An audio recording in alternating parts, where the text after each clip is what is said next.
വളരെ ആദരണീയനായ INTUCയുടെ അഖിലേന്ത്യാ പ്രസിഡന്റ് സഞ്ജീവ് റെഡ്ഡി അവറുകൾ, വളരെ ബഹുമാന്യനായ നമ്മുടെ ചന്ദ്രശേഖരൻ, MM ഹസൻ അടക്കം ഈ അധ്യക്ഷ വേദിയിലും സദസ്സിലും ഇരിക്കുന്ന ബഹുമാന്യരെ, പ്രിയപ്പെട്ടവരെ, ഞങ്ങൾ ആരും സംസാരിക്കുന്നില്ല. അഖിലേന്ത്യാ പ്രസിഡന്റ് സംസാരിക്കാനുണ്ട്.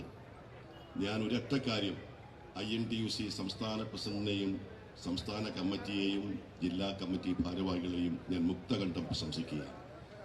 നിങ്ങൾ തെളിയിച്ചത് INTUC ശക്തി മാത്രമല്ല, നിങ്ങൾ തെളിയിച്ചത് ഇന്ത്യൻ നാഷണൽ കോൺഗ്രസിന്റെ ശക്തി കൂടിയാണ് എന്നൊരു അഭിമാനത്തോടുകൂടി പറയുന്നത്. ശ്രീ വേണുഗോപാൽ ഇവിടെ സൂചിപ്പിച്ചതുപോലെ ഞങ്ങളുടെ എല്ലാം രാഷ്ട്രീയ പ്രവർത്തനത്തിൽ തീരാത്ത കടപ്പാടുള്ള കോൺഗ്രസിന്റെ ഒരു സംഘടനയാണ് INTUC എന്ന് ഞാൻ സന്തോഷത്തോടു കൂടി സൂചിപ്പിക്കുന്നു.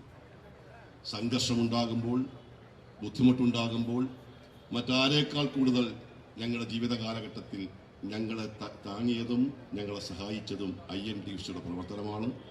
കോൺഗ്രസ് പ്രവർത്തകർക്ക് പലപ്പോഴും ആത്മവീര്യം പകർന്നു കൊടുക്കുന്നതിൽ INTUC വഹിച്ചിട്ടുള്ള പങ്ക് വളരെ വലുതാണെന്ന് വിശ്വസിക്കുന്നു. ഈ കാലഘട്ടത്തിന്റെ സവിശേഷത ബഹുമാനായ ശ്രീ KC വേണുഗോപാൽ സൂചിപ്പിച്ചു. സംഘടനാപരമായി ചിട്ടയോടുകൂടി മുന്നോട്ട് പോകുന്ന INTUC പ്രവർത്തകന്മാർ ഏറ്റെടുക്കേണ്ട ഉത്തരവാദിത്തം ദേശീയ രാഷ്ട്രീയത്തിന്റെ പശ്ചാത്തലത്തിൽ അദ്ദേഹം വിശദീകരിക്കുകയുണ്ടായി. നമ്മുടെ രാജ്യം അപകടകരമായ സാഹചര്യത്തിലൂടെ മുന്നോട്ട് പോകുന്നു. ഇന്ത്യ ഏത് വഴിക്ക് പോകണം എന്ന് തീരുമാനിക്കേണ്ട കാലഘട്ടമാണ്. നമ്മൾ തെരഞ്ഞെടുത്ത മാർഗം ഉണ്ടായിരുന്നു 1945 ശേഷം. ആ മാർഗം ജനാധിപത്യത്തിന്റെ മാർഗമായിരുന്നു, മതേതരത്വത്തിന്റെ മാർഗമായിരുന്നു. ആ ജനാധിപത്യത്തിന്റെയും മതേതരത്വത്തിന്റെയും മാർഗത്തിൽ ഉറച്ചു നിന്നുകൊണ്ട് ഇന്ത്യയിൽ ഒട്ടേറെ മാറ്റങ്ങൾ വ്യാവസായിക രംഗത്ത്, തൊഴിൽ രംഗത്ത്, വിദ്യാഭ്യാസ രംഗത്ത്, കാർഷിക രംഗത്ത്, ശാസ്ത്ര സാങ്കേതിക രംഗത്ത് വഹിക്കാൻ കഴിഞ്ഞിട്ടുള്ള, നേടിയെടുക്കാൻ കഴിഞ്ഞ രാഷ്ട്രീയ പ്രസ്ഥാനമായിരുന്നു ഇന്ത്യൻ നാഷണൽ കോൺഗ്രസ്. അന്നെല്ലാം ഈ രാജ്യത്തിന്റെ വൈവിധ്യത്തെ സമന്വയിപ്പിച്ചുകൊണ്ട് ആ വൈവിധ്യത്തിന്റെ സമന്വയത്തിലൂടെ ഇന്ത്യയിലെ മുഴുവൻ ജനങ്ങളെയും ഒന്നായി കാണാനുള്ള ദീർഘവീക്ഷണത്തോടുകൂടി പ്രവർത്തിച്ച ഒരു രാഷ്ട്രീയ പശ്ചാത്തലമായിരുന്നു, സാമൂഹിക സാഹചര്യമായിരുന്നു ഇന്ത്യക്കുണ്ടായിരുന്നതെങ്കിൽ നിർഭാഗ്യം എന്ന് പറയട്ടെ, നമ്മുടെ രാജ്യം വഴിതെറ്റിപ്പോകുന്നു. ഈ രാജ്യത്ത് വർഗീയത ഉയർത്തിപ്പിടിച്ച് സ്വച്ഛാധിപത്യത്തിന്റെ ഫാസിസത്തിന്റെ മാർഗത്തിലൂടെ മുന്നോട്ട് പോകുന്ന മോഡി ഭരണകൂടം രാജ്യത്ത് നടപ്പാക്കിക്കൊണ്ടിരിക്കുന്ന പ്രവർത്തനങ്ങളെ കുറിച്ചുകൂടെ സൂചിപ്പിച്ചു. അത് ഏറ്റവും കൂടുതൽ ബാധിക്കുന്നത് താഴെ തലത്തിലുള്ള നമ്മുടെ പ്രവർത്തകർക്കാണ്. സാധാരണക്കാരായ പ്രവർത്തകർ, തൊഴിലാളി സുഹൃത്തുക്കൾ. ആ തൊഴിലാളി സുഹൃത്തുക്കളുടെ താല്പര്യമല്ല, നേരെ മറിച്ച് അംബാനിയുടെ കോർപ്പറേറ്റ് മാനേജ്മെന്റിന്റെ താല്പര്യമാണ് ഇന്ന് മോഡി മുന്നോട്ട് വെക്കുന്നത്.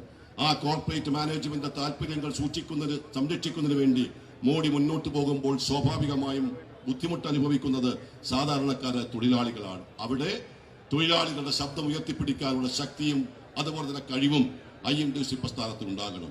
ഈ രാജ്യത്തെ ജനാധിപത്യത്തിന്റെ മാർഗത്തിലൂടെ മുന്നോട്ട് നയിക്കാൻ, ഈ രാജ്യത്തിന്റെ മതേതരത്വം കാസൂക്ഷിക്കാൻ കഴിയുന്ന സംഘടനാ പ്രവർത്തന ശൈലിക്ക് നിങ്ങൾ രൂപം കൊടുക്കാൻ കഴിയുമെന്ന് വിശ്വസിക്കുകയാണ്.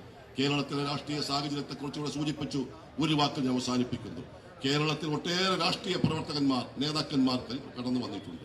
EMS തൊട്ട് ഇങ്ങോട്ടുള്ള ഒട്ടേറെ ഗവൺമെന്റുകൾ നമ്മൾ കണ്ടിട്ടുണ്ട്. പക്ഷെ നിർഭാഗ്യങ്ങളോട് നമ്മൾ പറയുന്നു, ഈ 1957 ശേഷം ഇന്ന് വരെ കണ്ടിട്ടുള്ള ഏറ്റവും പരാജയപ്പെട്ട, ക്ഷമിക്കണം മറ്റൊരു വാക്ക് ഉപയോഗിക്കുന്നതിൽ, ഏറ്റവും നാറിയ ഭരണമാണ് ശ്രീ പിണറായിയുടെ ഭാഗത്തു നിന്നും ഉണ്ടായിക്കൊണ്ടിരിക്കുന്നത്. ഈ ഗവൺമെന്റും തൊഴിലാളികൾക്കെതിരാണ്. ഈ ഗവൺമെന്റും പിന്തുണയ്ക്കുന്നത് മുതലാളിമാരെയാണ്. ഈ ഗവൺമെന്റും തകർക്കുന്നത് ജനാധിപത്യ അവകാശത്തെയാണ്. ഈ ഗവൺമെന്റും തച്ചുടയ്ക്കാൻ ശ്രമിക്കുന്നത് മതേതരത്വ മൂല്യങ്ങളെയാണ്. അതുകൊണ്ട് കേന്ദ്രത്തിൽ നമ്മൾ എടുക്കുന്ന അതേ കാഴ്ചപ്പാടോടുകൂടി കേരളത്തിലെ സംസ്ഥാന ഗവൺമെന്റിനെയും എതിർക്കാൻ നമുക്ക് മുന്നോട്ട് വരണമെന്ന് വിനയപൂർവ്വം അഭ്യർത്ഥിച്ചുകൊണ്ട് നന്നായി സംഘടിപ്പിച്ച ബഹുമാനായ ശ്രീ ചന്ദ്രശേഖരൻ, ഈ സമ്മേളനം ഇവിടെ നടക്കുന്നത് എല്ലാ ജില്ലകളിലെയും ജില്ലാ സമ്മേളനങ്ങൾ പൂർത്തീകരിച്ചുകൊണ്ടാണ്. അത് ഞാൻ അഭിമാനത്തോടു കൂടി പറയുന്നു. ഇന്ത്യൻ നാഷണൽ കോൺഗ്രസിനും INTUCയുടെ സംഘടനാ പ്രവർത്തനം ഒരു മാതൃകയാണെന്ന് അഭിമാനത്തോടു കൂടി സൂചിപ്പിച്ചുകൊണ്ട് ജില്ലാ സമ്മേളനം നടത്തി, താലൂക്ക് സമ്മേളനം നടത്തി, മേഖലാ സമ്മേളനം നടത്തി, സംസ്ഥാന സമ്മേളനം നടത്തി ഈ പ്രസ്ഥാനത്തിന്റെ ശക്തി തെളിയിച്ച ബഹുമാനായ ശ്രീ ചന്ദ്രശേഖരനെയും സഹപ്രവർത്തകന്മാരെയും ഒരിക്കൽ കൂടി മുക്താന്തം പ്രശംസിച്ചുകൊണ്ട് അഭിവാദ്യങ്ങൾ നേർന്നുകൊണ്ട് എല്ലാ സ്നേഹിതന്മാർക്കും ഒരു നവവത്സര ആശംസ കൂടി നേർന്നുകൊണ്ട് ഞാൻ എന്റെ വാക്ക് അവസാനിപ്പിക്കുന്നു. നിങ്ങൾക്ക് നമസ്കാരം. ജയ് ഹിന്ദ്.